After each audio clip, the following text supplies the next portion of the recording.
Yo, what's up, guys? My name is Hayes alongside Harrison Simeon, and we are back for episode 20 of the SportsCast. And we got a special guest on today. Maybe not so special because we've seen him around, writing on the show, doing, film breakdowns and whatnot. But I'll let you introduce yourself. Hey, guys. My name's Trent Finnegan, a sports writer here at Scobo Sports, covering a lot of women's lacrosse and football. And, yeah, excited for today. Happy to be on the show. Thank you, guys. Of course, bro. Happy to have you. It feels a long time coming, a little bit overdue, but I don't know. We're here, so let's get into things. I don't know. I feel like first and foremost, the football transfer portal. The transfer portal has been going crazy in all sports, but football being the big one. I don't know. What's the big things that stand out to you guys? What's caught your attention? Well, yeah, just the sheer number of them. Sorry, Trent, but just the amount of players that we've had in, and we've had 28 in and now 34 out, with J.J. Hawkins becoming the most recent. Just went broke before we started here. But the more notable ones, Cremona McLean, Alton McCaskill, some of the more promising players coming in to this season that were most likely going to see the field, but for the most part, not a ton of production that we have lost. Just some depth pieces, but we've been able to address that in the portal itself and get more depth and more players that could start on day one. Yeah, for sure. I don't know, Trent. What do you have to add to that? The Hawkins and Cameron Warchuk, the long snapper too. It's like everybody freaks out. Like all these people are entering. Like they didn't really see the field at all. Like it's just a lot of depth pieces. So yeah, the guy's out. One big name that left that I was kind of sad about was Jaden Milner-Jones, defensive back, played in almost every game as a freshman for the Buffs last year. Solid tackler, good in the back end and coverage. Was disappointed to see him leave, but you got to have that next man up mentality. We'll see who fills those shoes. And then a guy who didn't play for us was just here. I think he had 10 or 11 practices. Shimon Mateer, the tight end from Cincinnati, also left. Was really looking forward to him at the tight end, but they got some guys coming in to fill his shoes. So we'll see. That tight end room is going to be really interesting with this pro-style Pat Shimmer offense, I think. Yeah, definitely. I feel like, starting on the offensive side of things with, the tight end with Mateer, obviously a little odd to see a guy commit and then leave so quickly, but, this is the second year in a row that a transfer prospect specifically has done that after Seydou Traore last season, committed to the Buffaloes and then, quickly hit the portal again. So I don't know, any thoughts about that or just merely coincidence? My opinion on it is just that it's the nature of how college football is now. You could stand out in practice, get an offer somewhere else. You could fall back in practice, see yourself on the depth chart lagging behind and try to get enter yourself in the portal, find an opportunity elsewhere. It's kind of just the way things go nowadays. And with Mateer, it sucks because you saw him as potentially a, kind of that red zone threat to kind of take the pressure off all the wide receivers that we're going to put on the field this year. But, we still got addressed tight end in the portal a little bit. Sam Hart, and it was Williams from UNLV, Charlie Williams. Still looking at that, but I would imagine we go super heavy wide receiver oriented, and then maybe use those tight ends that we got as kind of those blocking guys that can help protect Shedeur, even with all the additions on the O line. Yeah, and we'll see what Shermer wants, but with all the talent at wide receiver, it feels wrong for this team's primary personnel to not be 11 personnel. One running back, one tight end on the field. Obviously, sprinkle in some 12 or maybe some 21 and stuff. But if there's not three receivers on the field for most of the time for this offense, no disrespect to the tight ends, it's just that there's some insanely talented guys at receiver with LaJohntay Wester, Travis Hunter, just to name a few. But it'll be interesting to see. They're two big body guys, so maybe they'll be utilized more in the blocking game or more like an H-back type of deal. So I'm interested to see what creative aspect Pat Shimmer will have with those tight ends. Yeah, and speaking of big bodies, I guess we could go into some of the additions on the O-line and D-line next. And, maybe the loss of essentially our entire O-line from last year, besides a few backups, I imagine are still hanging around. But, we most recently added Peyton Kirkland from Texas and Dayan Hayes on the D-line, along with Ray and Bell. Or Buell? I think it's Buell. I would have to guess Buell. Buell. So, Ray and Buell. Kind of in the interior of the D-line. So, that's a big part of, I think, how we're trying to add onto the depth, even though we addressed a ton of it in the winter with adding guys like BJ Green, Tyler Johnson from Houston, and others. Yeah, so you mentioned Kirkland. I like him as an investment more than a let's solve the problem this year. 6'5", 385. He's listed as a tackle. Probably move into a guard. I feel like I sound like Mel Kiper right now. This guy could go to guard. But yeah, and he's only a freshman, so hopefully this guy can stay around. Some of those guys you mentioned, like Mayers from the winter portal session, those guys are older guys, probably only got like a year or two left. So I think if they can keep Kirkland around, you got him, and if you keep Seaton around, that's two pieces for the future on the O-line that are very good. Kirkland he didn't play a snap last year, so he has no college experience yet. Very raw talent. Be interested to see how these coaches can really utilize his talent, really confine him into a well-rounded college player. Yeah, I think Kirkland's definitely one to look out for. Just especially with that size. I mean, all these guys are huge, but I mean, to be a giant among the giants is definitely something to look for. You brought up the fact that there's a lot of guys, or when we talked about this before the podcast, there's a lot of guys that Colorado picked up in this portal who have only 1 or 2 years left of eligibility, trying to win right now with Shador and Travis and these guys that are expected to head to the draft. As far as meeting the needs of trying to win now, how do you guys think Colorado has fared so far? I like it a lot. I mean, it's been pretty smart moves because we had a whole season to see what we had, what can we address, and I think we've done a really good job of that. I mean, finding so many different pieces on the D-line. I love Samuel Okunlola from Pitt, the new guy from Pitt. I did touch on Dayan Hayes, but another guy you could picture in the rotation on day one. I liked the addition of DJ McKinney and Preston Hodge in the secondary, and I would imagine they try to add some more depth pieces with all the losses like Milner Jones, Cormani, etc. And I think just the knowledge of what we have struggled in and what can we improve at continues to show in who we're picking up. And I think something interesting is Dallin Hayden from Ohio State, a running back, would fit right in, really good blocker, really capable, all-around kind of back that could maybe replace the loss of McCaskill. Is rumored to be headed to CU within the next few days. I mean, he did visit, and we've had plenty of visitors, and it looks like we're hitting on a lot of them. So I like where we're at going into the spring. Even though we've lost a lot of players, we didn't lose a ton of production.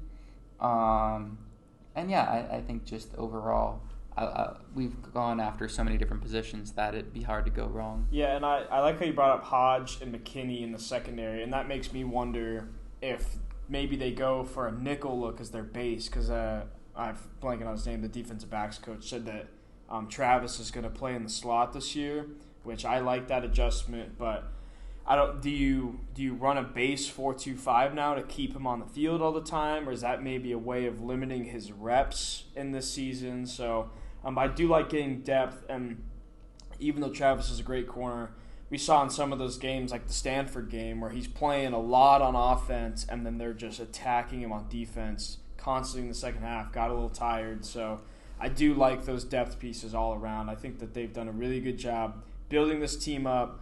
But on paper, stuff looks good all the time, and then it never pans out. So it'll be interesting to see, how the spring game looks, and then how they look on August 31st when the North Dakota State Bison come to town.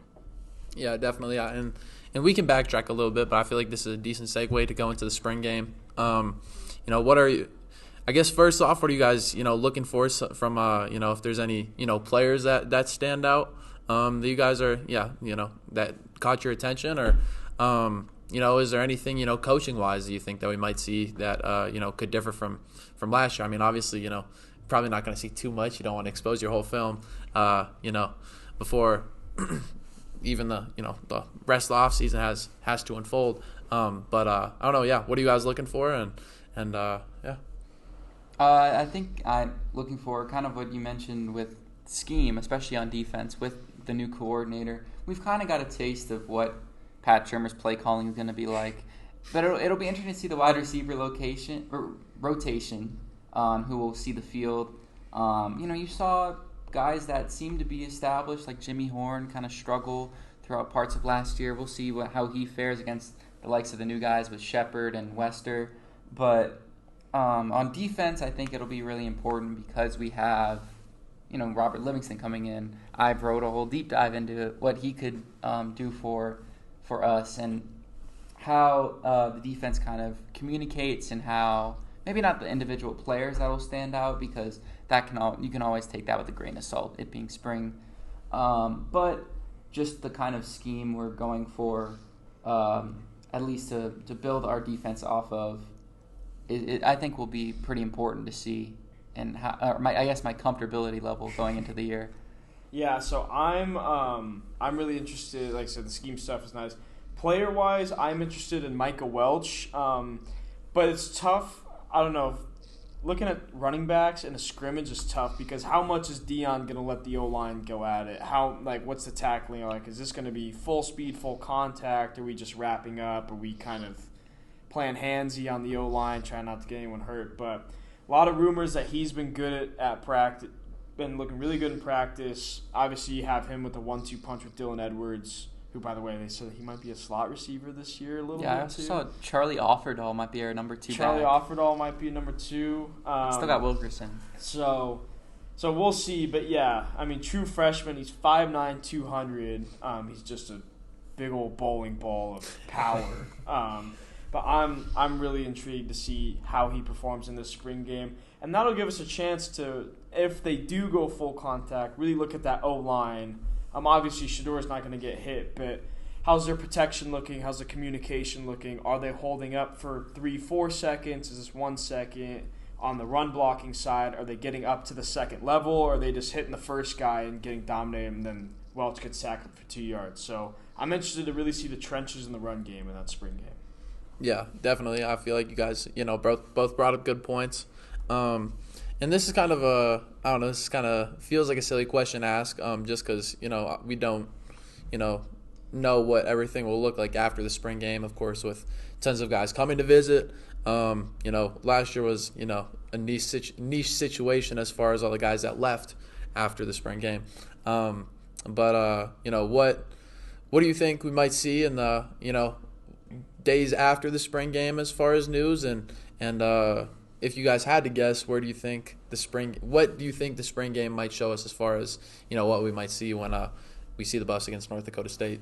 Yeah, I mean, there's a little nervousness that comes into effect because last year you had Montana Lamonious Craig go crazy in the spring game, and then he transfers out a few days later. So just kind of the nature of the game again, just how things are. If you stand out in the spring game, maybe you get a better offer somewhere else if you're a little bit overlooked in the depth chart. If you're just in general overlooked in the depth chart, don't see yourself, entirely finding your way as a starter at that point in the spring. Maybe you decide to test your fate, in the portal. So it'll be interesting to see. I would not be surprised at all. We see, several more transfers out after the game, but I think with those visitors, we could see a ton of more, definitely some more commits after they see what, kind of the scheme is like and what type of identity we're going to have going into the year. Yeah, and the big thing too is that a decent amount of guys, this is less on the transfer side and more of the high school side. A lot of guys aren't even here yet, and they don't come until the summertime. So maybe guys you see on Saturday, I don't know exactly who is here and who's not, but some guys will be playing a lot of snaps on Saturday, playing good, and they might transfer out because they know that there's a freshman coming in that could replace them. They got they got some very talented guys coming in that freshman class. So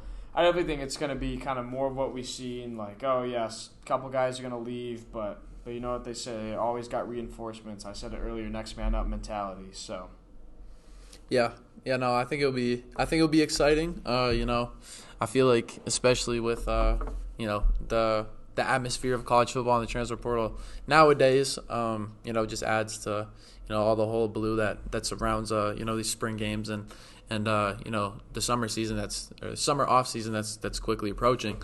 But unless there's any other thoughts, I feel like I just hope that the weather's okay for the spring game. It's trending colder and rainier, but don't worry, that hot dog voucher in the press box is going to warm you up real nice. Well, I'm going to be in the radio booth, so we'll see. It'll be fun anyway. It'll be fun to be a part of for the second year. Yeah, bro. That would be. Yeah, hopefully, the weather it comes through. It was cold last year. But I don't know. I know a lot of people are, looking forward to the after party with Lil Wayne and all that stuff. But moving to the other transfer portals, I guess we'll start with men's basketball and then move to the women's side of things.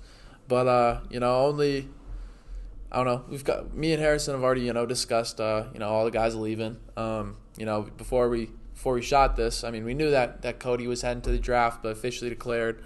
Officially, the top 6 are from last year are all gone. But since me and Harrison have talked about the men's team, two transfer portal pickups: Trevor Baskin from Colorado Mesa, D2, and then Andres Yakimovsky from Washington State.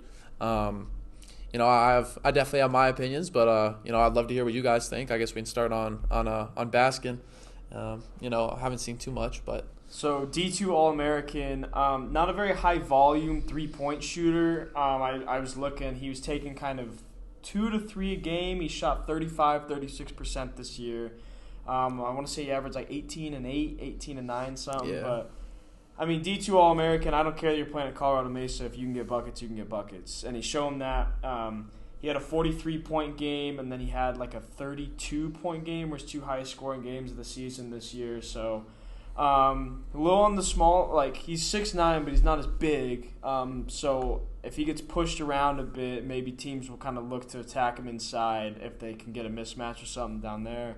But I do like that addition for the offense. I think he's going to provide some scoring help. And obviously, I don't know how many points per game are gone now from last year, but it's a lot of it. A lot. And then the Washington State guy, I haven't looked into him much, but I mean, his season high was 21 points last year for the Cougars. Another good wing, solid wing. Hopefully, he brings some defense, some rebounding presence, and a nice veteran presence too. Like they're gonna, like right now this roster, like you got R.J. Smith doesn't have a lot of experience. Courtney Anderson redshirted last year, so some of these contributors that they're gonna need. Big, contributions, I guess I'm going to reuse the word. They haven't played a lot of basketball. This guy has played a lot of basketball. So that's what I'm excited about for Jemavoski, that he has that experience level for the Buffs basketball team. Yeah, definitely the experience part was a huge thing with Yakimovsky just because, Julian Hammond, he'll be a senior next year, but he's really the only guy that, has the experience because, you look at Javon Ruffin, who will be a junior next year, who I think will only be the only other, upperclassman besides some of the, besides maybe the redshirt guys. But even, Ruffin had a, up and down year this past year dealing with his knee things. And definitely with Yakimovsky, the experience. But, before I give too much of, what I'm thinking, I want to hear what you have to say, Harrison. Yeah, no, I like the Baskin addition a lot, and it sort of feels like a Tristan replacement, at least for this 1 year, because he has a lot of experience of his own coming as a senior. So, D2, maybe you take it with a little grain of salt, but, he was efficient. He was, pretty well-rounded as a forward. So, yeah, it adds some length to a team that already, that tried to put a ton of long, versatile defenders on the floor and versatile offensive players. So it'll be interesting to see how he fits in. I think he will fit in. And for Yakimovsky, again, just kind of the experience, the toughness I think he'll bring, the shooting. Not a very high-volume player either that may be asked to have a bigger role on a team that is kind of this bare bones still at this point in the offseason. But, I really like both of the moves. I think they'll bring kind of a Tad Boyle type of play, at least that we saw last year.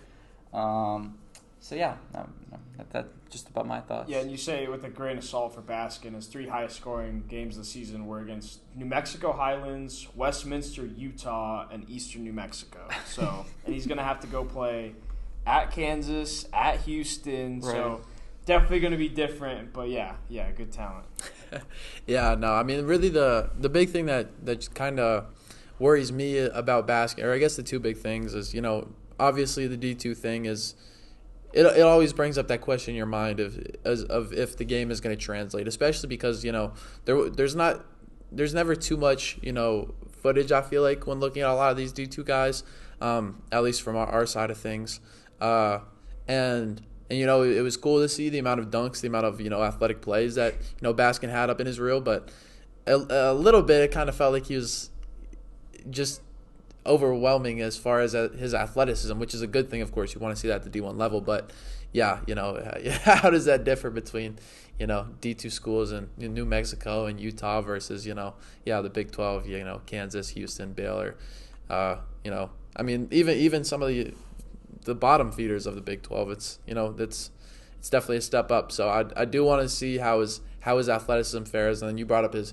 shooting numbers. 35% from 3 is definitely work. You can work with that. He doesn't take him at too high of a rate. It's really his free throw percentage. I think he's shot in the 60s all four of his years. So that's really the glaring thing that kind of stands out to me. I feel like that's kind of a, I don't know, in college you can get away with being a little bit worse of a free throw shooter. Because Yakimovsky actually kind of shows that he shot around 35% last year, I think, from 3. Yeah, in the 70s, I think. He was 36, 32, 60 splits, Yakimovsky.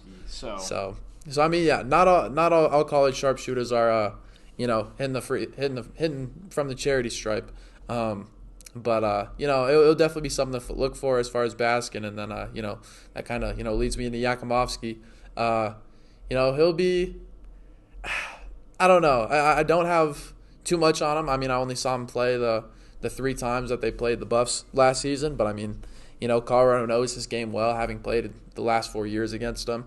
It looks like, I mean, Yakimovsky attempted the most threes on Washington State, which was a good team last year. So, I don't know. He gets his living from the three-point line. I think he'll add the defense and rebounding aspect that you talked about, Trent.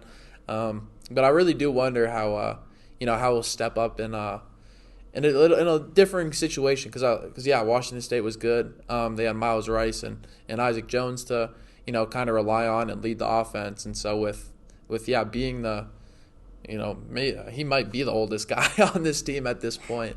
What that would look like for him after kind of being a third, fourth option for the past few years, and it will look like with the amount of opportunity he'll presumably have now stepping up at Colorado. But yeah, I don't know. It would just be, I think, I don't know. I've kind of talked, so feel free for either of you guys to take the floor. But the last thing I kind of want to bring up is just how exciting it may be to see Baskin alongside Bengot Dak. I was going to say, I wanted to say this. It's Bengot Dak season. I'm excited. They're going to let him free. He's going to get rebounds. He's going to fly around. He's going to commit some fouls, and he's going to get lost on defense sometimes. But I'm excited for the full Bengot Dak experience next year. Me too. It's going to be a fun year just with the, expectations I wouldn't say will be too high no matter who we add in the portal from this point on. But, some of the younger guys, him, Jazope as well, just see how they develop and, hopefully, rack up plenty of highlight reel plays, especially Dak. I mean, you already saw it in his freshman year when he wasn't even playing too many minutes. Now, you imagine him in the starting lineup just trying to maybe round out his game a little bit, but also, he'll always be slamming on fools and blocking shots into the third row. So I'm excited. Yeah, I think the most exciting thing about about Bangad is just seeing just how much more polished he comes back as a sophomore compared to his freshman year. Just because I don't know, we only saw him take a few threes, but and they weren't necessarily close, but for a guy his size, the form looked decent. The form did look decent. The handles they look like there's something that you can play around with. He has the flashes, so I'm excited to see him. But going back to Baskin, one thing that I kind of wanted to bring up was his final two choices were Colorado and Colorado State, which makes sense as a Colorado native. He went to Pomona High School, so it's neat to get another Colorado kid after losing Luke, but also to beat out Colorado State. But one thing that's interesting with that is that he came from the same conference that Colorado State's Joel Scott came from, which is the Rocky Mountain Athletic Conference. Yeah. And Baskin won 2024 Player of the Year in that conference. Joel Scott won 2023 Player of the Year in that conference. And we saw how good of a year Joel Scott had. He played great against the Buffs, helped Colorado State in their, in a successful year, pushing into March Madness. So I don't know. I think it would be exciting to see, what Tad can do with Baskin. But, maybe also a little, I don't know, just show a little comparison between Colorado State and Colorado as far as two different players, but similar accolades, similar ages. Actually, pretty similar play styles if you kind of look at it. So, stuff to look for. And that one was nice because I know he had some other schools, but it was really he's a hometown guy. It was us in Colorado State. And it was nice to see all those Colorado State fans get upset that he chose CU. So small victories like that are always fun. Yeah, to add to that, those schools he did hear from were top quality programs as well, like Creighton and Florida and Oregon. So really cool to see him pick, maybe he was set on Colorado, but, a guy that some really marquee programs were interested in. We end up with him. So, yeah, arguably the best D2 player in the portal. Yeah, I don't know. I feel like that's kind of, a little bit of a perk of, the lack of expectations for next year is, I'm sure, Baskin looking at some of those, offers from those, better programs, or at least programs that are expected to be better than Colorado next year.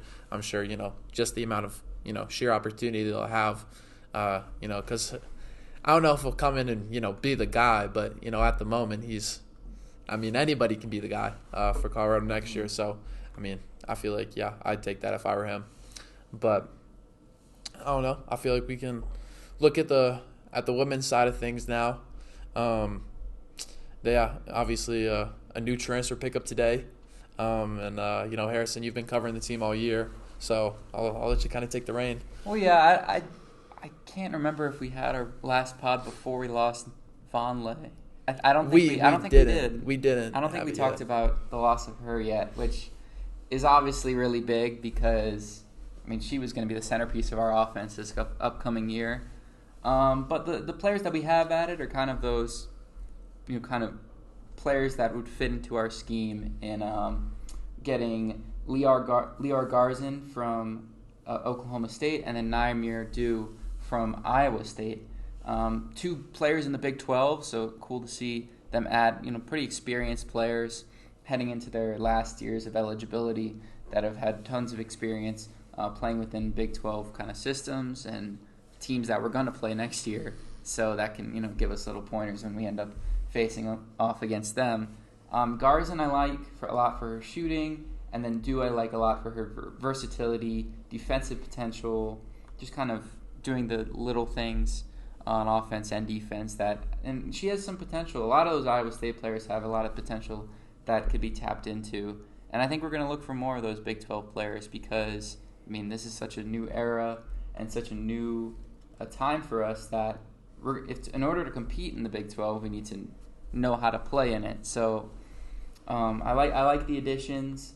There's some more high-profile names in the rumor mill to potentially be headed for us. Obviously, Talia Van Olhoffen from Oregon State has us in her Final Four.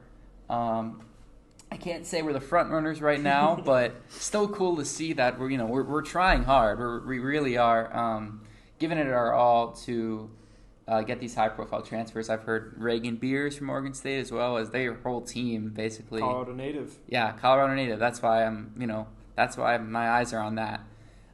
Because if she was from any other state, I don't think we had a chance. We would have a chance at her. But because of that aspect, because she was high school teammates with Kendall Wetta as well, that I think we have a chance, and that would be huge as a replacement for Vonleh. Because I mean, when you lose a player like Nettie, I mean, you lose all the post presence in the world. I mean, you still saw some maybe flaws in her game, but she really has developed well and gotten better every single year.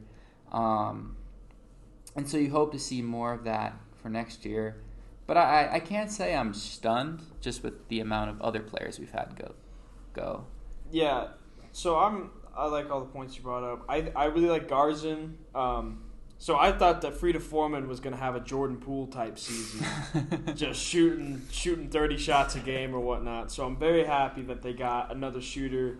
Foreman's got 260 career threes. That's 5th all time in Colorado history. Garzin has 245, so she's not far behind. And I think something that I noticed at the end of the season is that teams would just say Frida's not shooting it, and then you watch a Sherrod Vonleh pick and roll, they go under, nothing happens. So now when you have 2 good shooters on the wings, they can't just say, oh, she's not going to. Now you got 2 people to worry about, lets you still run your offense and stuff. So I like having that. And then the girl from Iowa State, Naima Jew, she just seems like a J.R. Payne player. Defense, gets rebounds.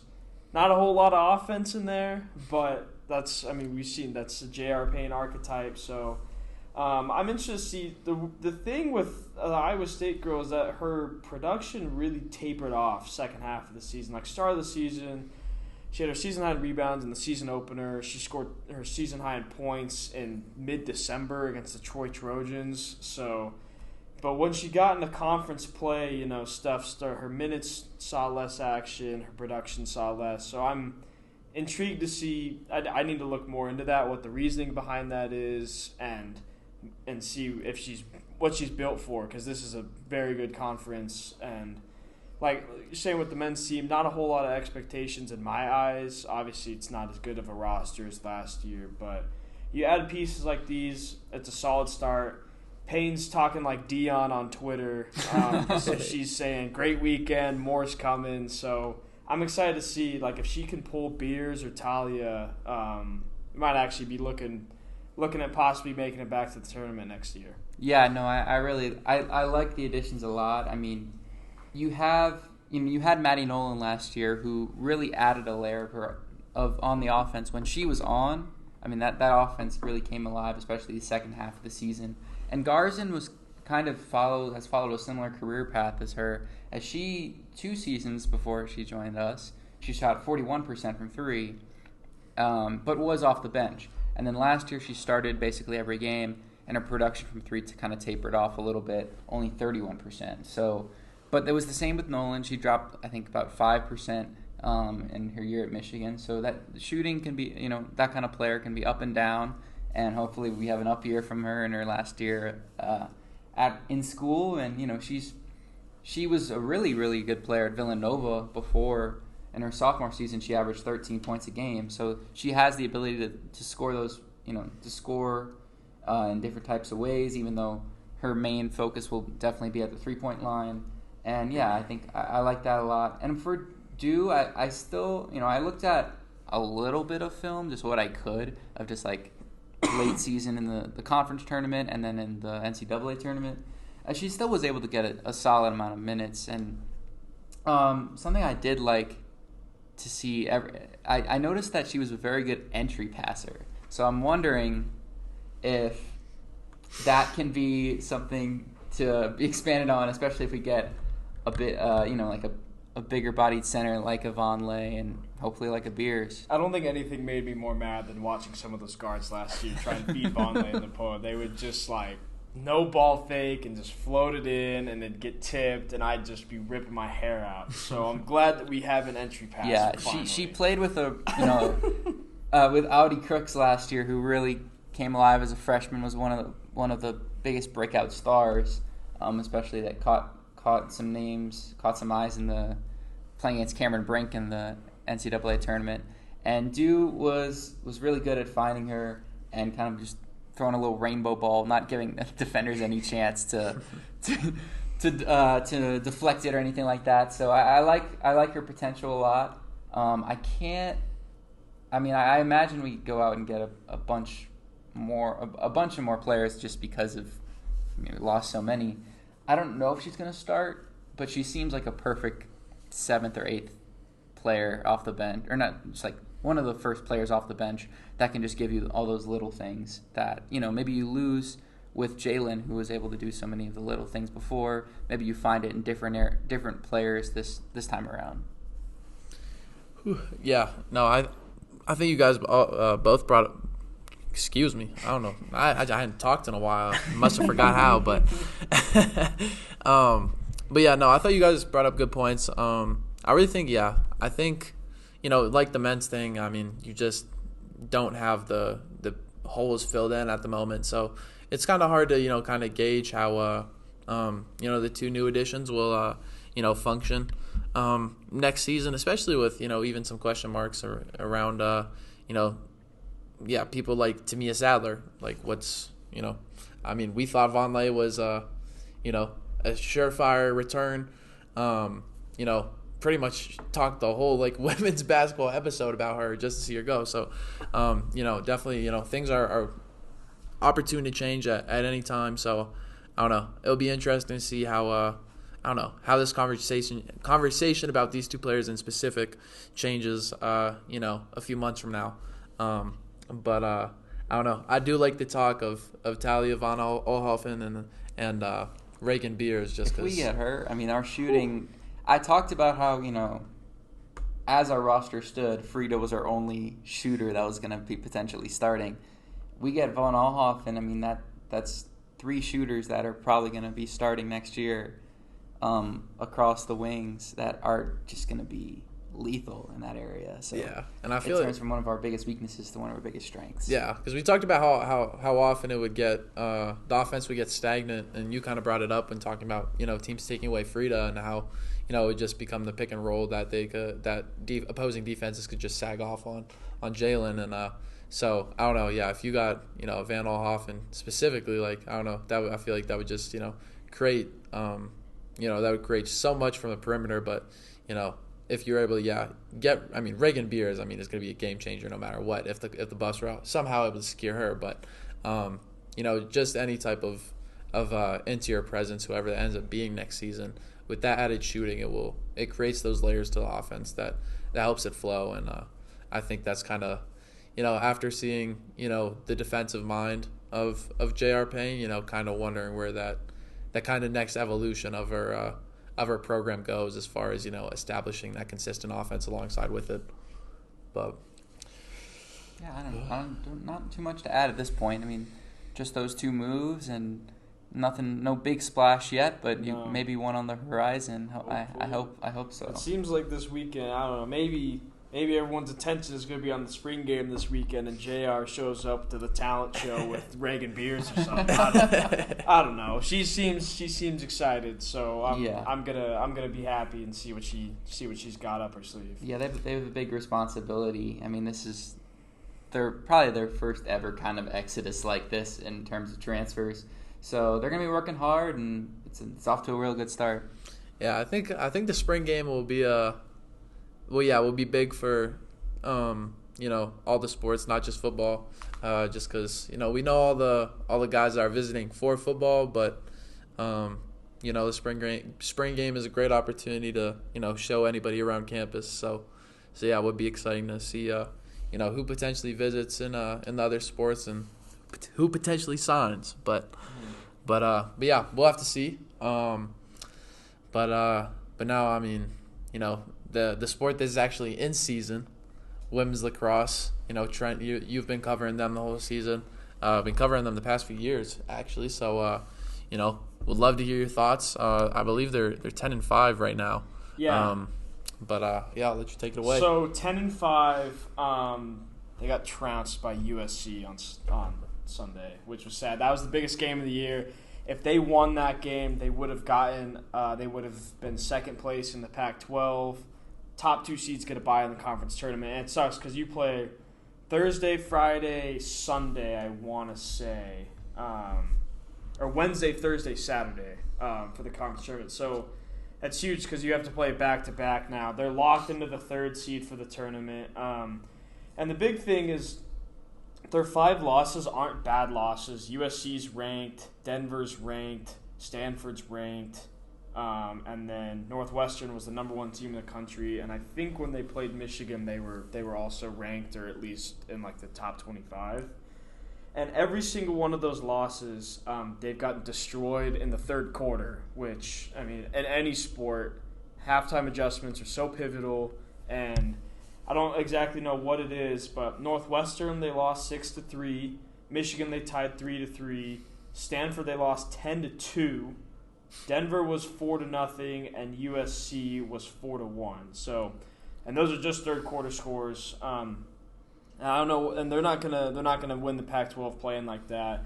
And it's so weird because their head coach, Ann Elliott Wooden, talked about after their most recent home game against Kent State. She said that this team has a killer mentality in them in the 4th quarter to just lock down and shut a game down and turn the team away and really play a brand of lacrosse that they know they can play, but they don't show it all the time. And it's tough, because when you come out flat in that 3rd quarter, the other team rips a couple goals off. There's not a whole lot you can do, and then they lose all the momentum. Then they played that USC game on the road at the Coliseum, and it's hot. It's different environment. It's a big, and also playing in the Coliseum versus playing at Kittredge Field is a very big difference. Yeah. So that's been tough. But the conference tournament, they should play San Diego State, I think, 1st round, and then they'll have to play one of Stanford or USC. If they win that game, they'll play the other one. They lost to both of them this year, like I was just saying, so it's going to be tough. But it's been good. Jess Peluso on the defensive side just broke the school record for most caused turnovers in a season with 35. Madeline Pisani has 49 goals. Ashley Stokes has 30 goals and 24 assists. So those two have really been kind of a 2-headed snake this year, and they've been getting contributions from some other players like Eve Ritzuk has 30 goals. Sydney Zimmerman has 15 and 20. And the points right now, 59, 54, 38, 23, 23, 21. So it's not like it's just Pisani and Stokes. They're getting contributions from everyone. So. But my problem is the goaltending. Danielle Heinz has been in net for them most of the season, and she's only got a .360 save percentage. And now it's not like hockey where an average save percentage is 900, 880 or whatever. But, I mean, you'd like to see her at least around 42, 45%. And being at 36%, just watching some of those games, it's just like she's got to be able to do a little more to help her team out. So we'll see. They play Oregon on senior night, Friday night at 6. That should be a good game. They should win that game. Oregon's not very good. And hopefully that can really springboard them into the Pac-12 tournament, and then they'll play one lesser opponent, and hopefully those 2 should-be wins can really get them prepared, get them ready for playing the 2 big dogs in hopes of winning their first Pac-12 tournament titles. Yeah, been a good season. Definitely a lot of room for improvement still, but season's not over, so. Yeah, definitely. I kind of have, after hearing that, I kind of have 2 questions. You kind of already talked about one of them.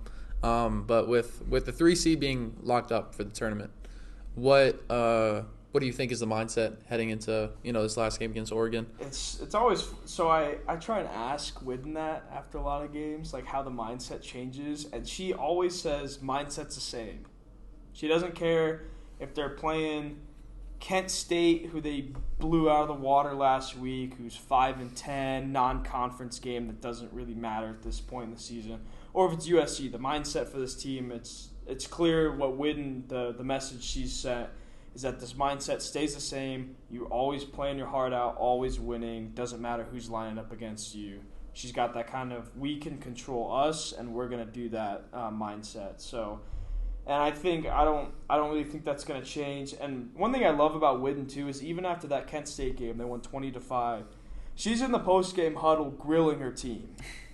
Like, not in like a bad way, but she was like, great game, but like, this needs to be better, this needs to be better. Like, and that's good coaching in my eyes. So she always knows that there's room for improvement.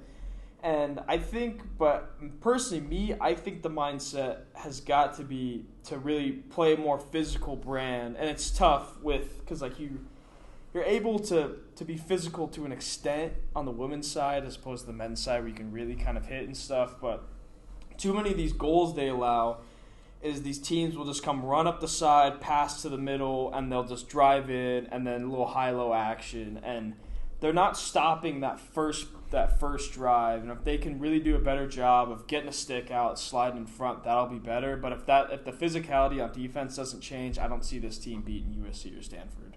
Yeah, no, that makes sense. And with that, you kind of answered my next question, which was, with the goaltending that you brought up earlier, obviously you can play some of that on the goaltender, but how much of that is from, not being able to stop those initial drives and how much of this is just an overall defensive issue? I think a decent chunk of it is on the goaltender. There's just a lot of times where she's not really seeing the play develop, and then by the time her stick is up, ready to block the shot, it's in the back of the net.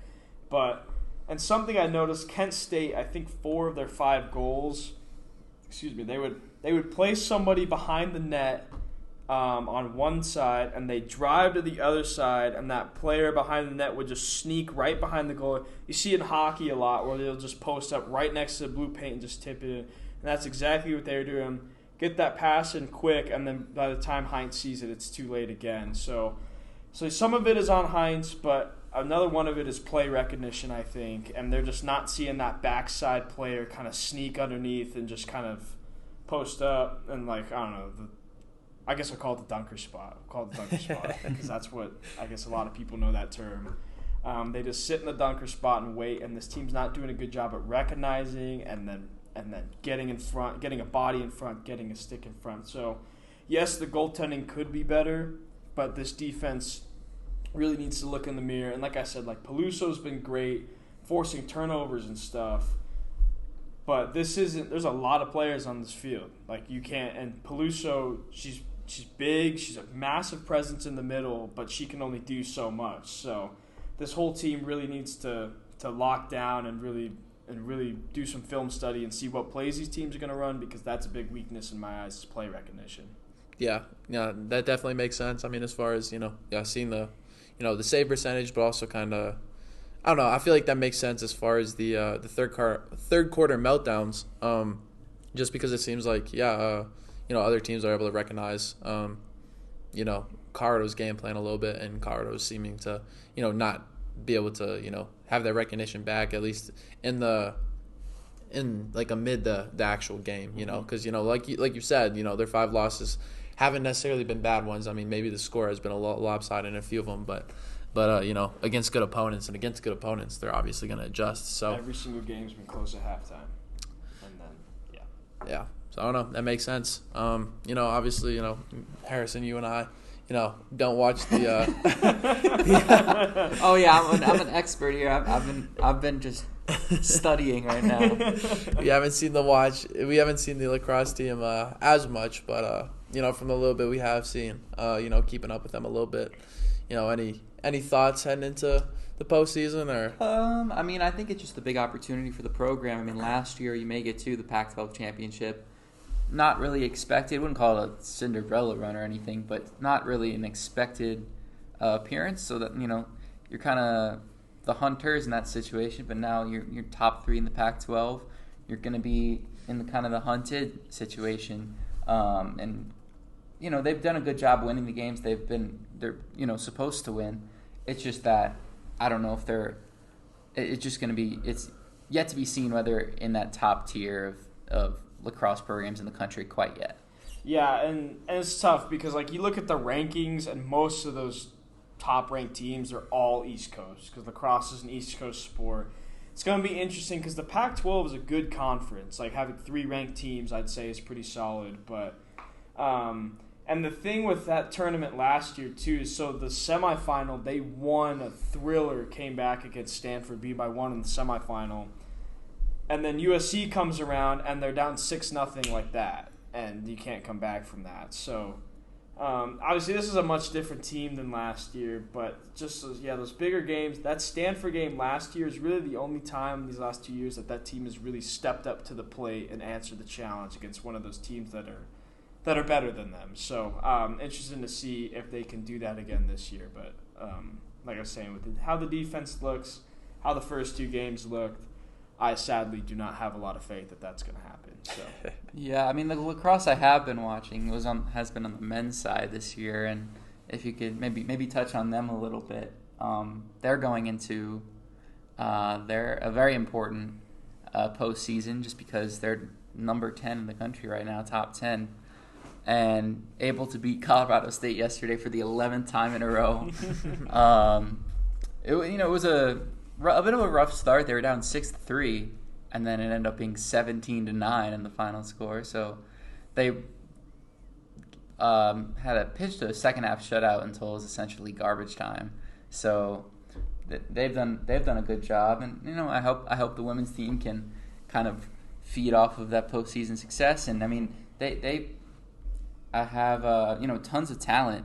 I mean you lose some players from this year, but you talked about how some like Pisani has stepped up. Stokes has been really, really solid, and I'm just hoping for a good postseason. Yeah, well, sweet. I mean, I don't know. You touched on the men's club lacrosse. I mean, I think really the only other sport I can think of is baseball. I mean, there's baseball. I'm honestly not sure too. They beat Wyoming 24-1 the other day. Whew. So they've been all right. They've been doing all right. Seems okay. After they lost the series to Colorado State, but they won the last game of the series and smoked Mines in a pretty important game, and then Mines plays CSU this weekend. So our standing, we could be going into regionals at second place in the Mid-America West if CSU is able to just win out. But they've looked better, much better. I mean, they dominated so much against Wyoming. They had relief pitchers hitting. That's wild. And so they've been looking good, and hopefully that they can carry some of that momentum, even though they've had kind of an off year, into regionals and maybe make it back to the World Series. Who knows? Yeah, that would definitely be something because last year, I mean, they were great, and I don't know, the pitching seemed to be a big part of that, but not as much this year. So they've been rolling though. So as long as you have good pitching at the right time, all you need is to win regionals and you're in. Yeah. So it's gonna be tough to beat a team like Iowa State, Iowa, and Nebraska, also really good to play in the Mid-America regionals. But you never know. The bats come alive. They seem to be a little bit hot and cold, but when they're hot, they're super hot. I feel like you always see that in baseball. It doesn't matter if you're talking about the MLB or if you're talking about college club. It's who gets hot at the right time. Yeah. And you always see teams with a good combination of pitching and batting and making this perfect world. And like you said, 24-1, closing down the season. Having games like that just do so much to boost the confidence for a team. So we'll see. I mean, kind of the flip side now. Like I haven't seen a whole lot of this baseball team, but yeah, good start to the end of the season with that 24-1 victory, and maybe they'll. Yeah, I think there's a chance they still have 2 more games against Mines this year. It's still to be determined whether they're going to be in Boulder or somewhere else, just with it being rescheduled. They only played 1 game of the series that was snowed out a few weeks back, but it'll be important to just keep it rolling into regionals, and yeah. Yeah, sweet. I mean, I don't know. Yeah, just racking my mind of the other sports. I know Taekwondo. They've been. I gotta write that article. They're begging us to write the article. They've been showing out. Got second in nationals. Second in nationals. So yeah, that's volleyball something. Finished up. Had a spring little season.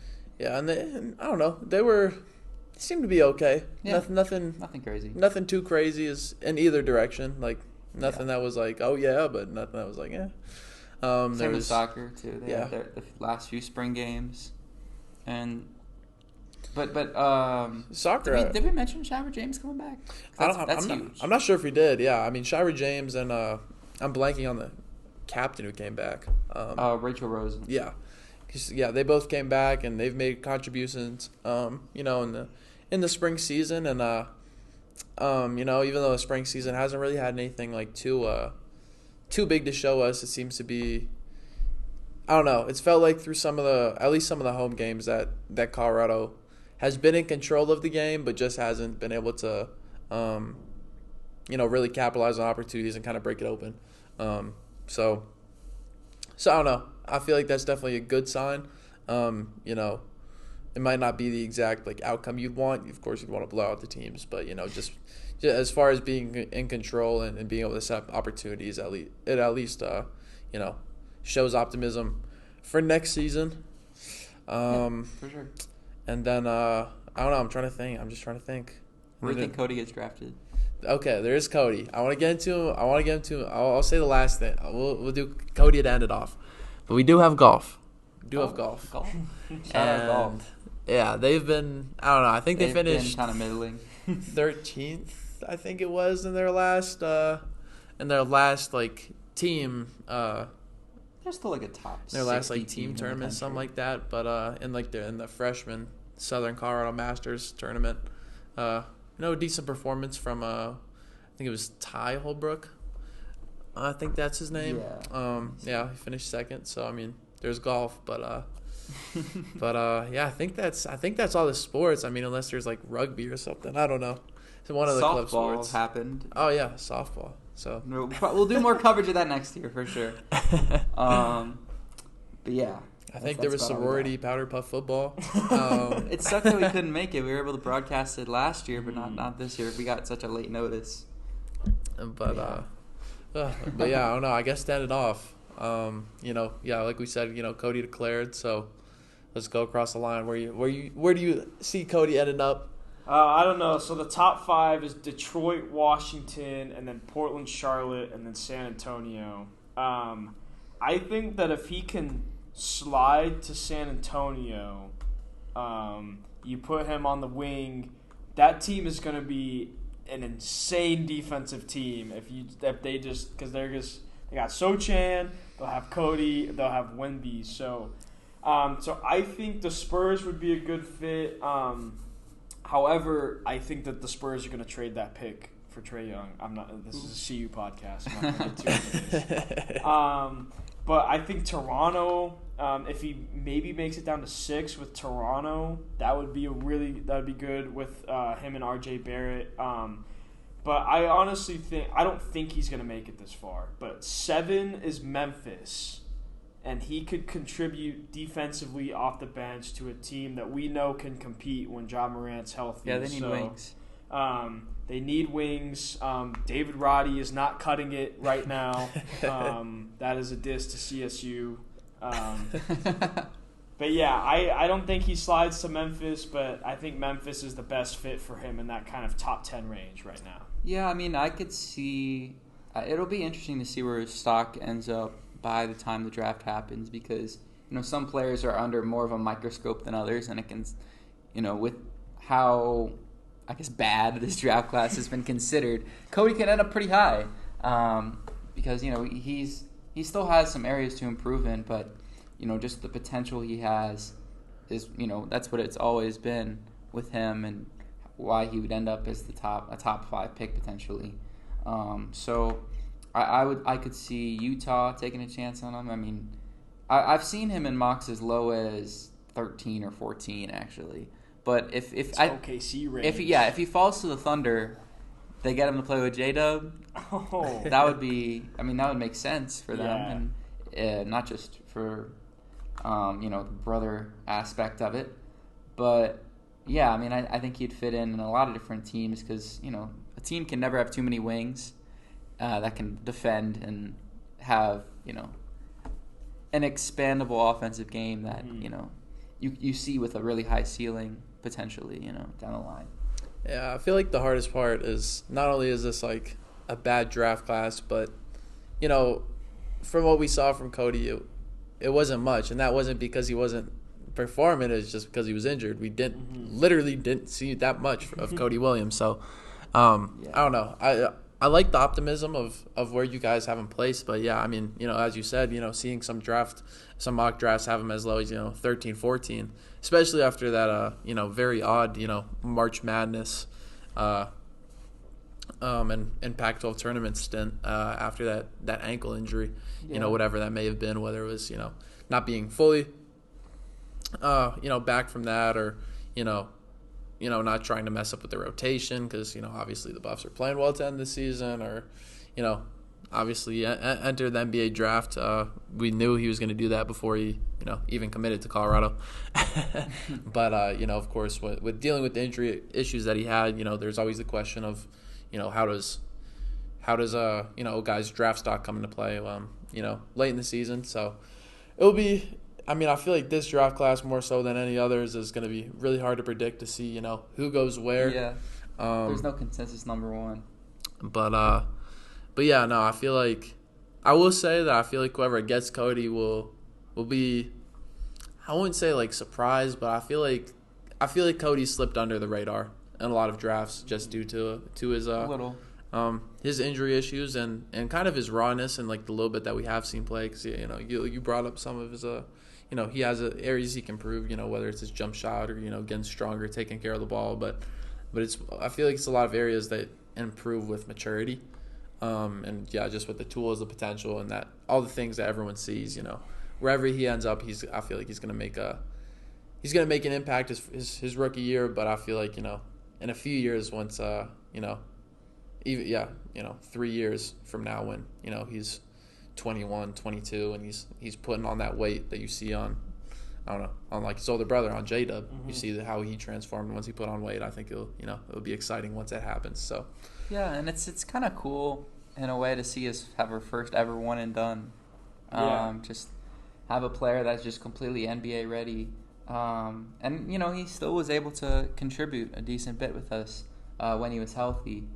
But for guys like KJ and Tristan, do y'all think they end up getting their names called? Tristan, yes, because same thing, just his build. And even though so I think Cody's more of like the Peyton Watson upside, where it's defense first and then the offense comes. I think Tristan is offense first and the defense comes. I think he gets his name called definitely just because of his frame and potential. KJ's interesting. KJ seems like maybe in this, I don't know, this sounds bad, but like a team like Charlotte, like a bad team who just needs a guy to come off the bench for 15 minutes and get some scoring, just because he's small and yes, he's a great defender. He got in the passing lanes, he got some steals, but I just don't know how much the NBA teams are going to value his scoring upside over his size. Because what is he, 6'2", 180, something like that? They list him at 6'2", but I look him in the eyes. And I'm 6 foot. So yeah. So I think that KJ will get a late second round pick. I think Tristan has a better chance of staying in the league than KJ solely because of size. Yeah, I definitely agree with that. I feel like Tristan will be late first, early second. And I feel like, the biggest thing for him will just be, whether or not he plays with the confidence and the comfortability at that next level, because I feel like that was his biggest, at least for me, I felt like the biggest thing was just, I felt like that for him, it felt like he was, I don't know, he's a smart guy, he's a smart player, and I feel like there was a lot of times this season when he's struggling that, he kind of, looked to defer a little bit, looked to, I don't know, try and make the right play rather than just kind of reading and reacting to what was in front of him. So I feel like if he's able to establish that, I don't know, just, the comfortability at the NBA level, like you said, he does. He definitely has the height. I think he has the skill, and I think he has a good pace to play in the NBA, which, I don't know, which is good for him. And then, as far as KJ, I feel like everything you said was pretty spot on. I feel like with, guys I've seen in the past, I don't know. I'm a Celtics fan. I've brought that up. I'm wearing the hat. I've worn this hat in a lot of the podcasts, so I don't know. People know that. But I mean, seeing some of the guys, the short guards that they've drafted over the years, I don't know, currently they have J.D. Davison in Maine right now playing for the G League team. And, I I don't know. He was never the player that KJ was in college, but he went one and done, and a smaller guy, but has that upside. I mean, Carson Edwards, everyone knows him because I was gonna say, the March Madness, but he sat in the G League with the Celtics. I mean, Peyton Pritchard, like he's formed into a role with the Celtics team that's has had the best record the whole season. So, I mean, there's definitely places that I don't know. The Celtics have kind of had the almost like the Pokemon evolution of small guards, despite the differing play styles between the three of them. But if KJ does end up there, like the many mock drafts have him, I definitely rock with that as a Celtics fan. But yeah, I don't know. It'll be an interesting path for him, and I think he'll probably spend a decent amount in the G League wherever he ends up. We saw that with McKinley. Signing a summer league contract, and I think playing in the G League with the Timberwolves and then the Mavs, I want to say. Who was it? McKinley. Yeah, McKinley was on the Mavs. He got some run with the Mavs, I think it was. Yeah, he started a few times. That's right, so I don't know. We'll have to see. I mean, that'd be really dope if all three of them somehow went first round, because the mock drafts say that they could all go three, and I mean, like we keep saying, and everyone keeps saying, this draft class is something. Yeah. So we'll see. But I don't know. At this point, it seems we covered everything. Even talked about all the sports. So I appreciate you joining us, Trent. Of course. Hopefully we can get one more podcast, and if you want to join us, there's definitely a spot. We'd love to get the women's lacrosse updates. Yeah. So yeah. As always, I'm Oliver Hayes. I'm Harrison Simeon. And you heard it here first. Peace.